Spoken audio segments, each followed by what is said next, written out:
consider neuropsychiatric conditions, you have the affective disorders, so anxiety, depression, and different forms of depression would fall into that.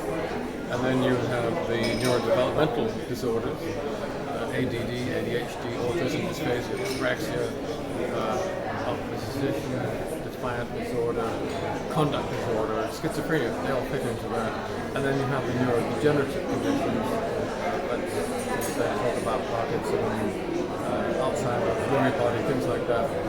It's pretty obvious that nutritional factors play into all of them. The affective disorders, there is a component involved which relates to neuroinflammatory stress, which is a subset of chronic inflammatory stress. Alleviating that, what we have found, has a remarkably helpful effect in reducing the symptoms of anxiety and depression. The neurodevelopmental disorders, well, there is quite good evidence beginning to emerge now that these are probably caused, for the most part, by the developing brain in the fetus in the womb being exposed to chronic inflammatory stress by a mother who's eating the wrong diet, who perhaps has acquired an infection at the wrong time, or who has suffered repeated social defeat, which is a very important cause of stress and chronic inflammatory stress.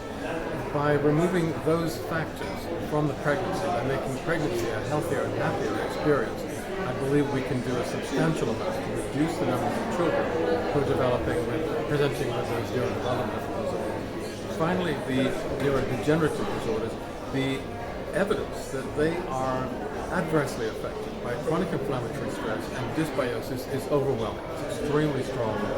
So by rectifying the diet, by restoring a natural pre-transitional diet, we should be able to dramatically reduce the numbers of people who progress to those disorders as well.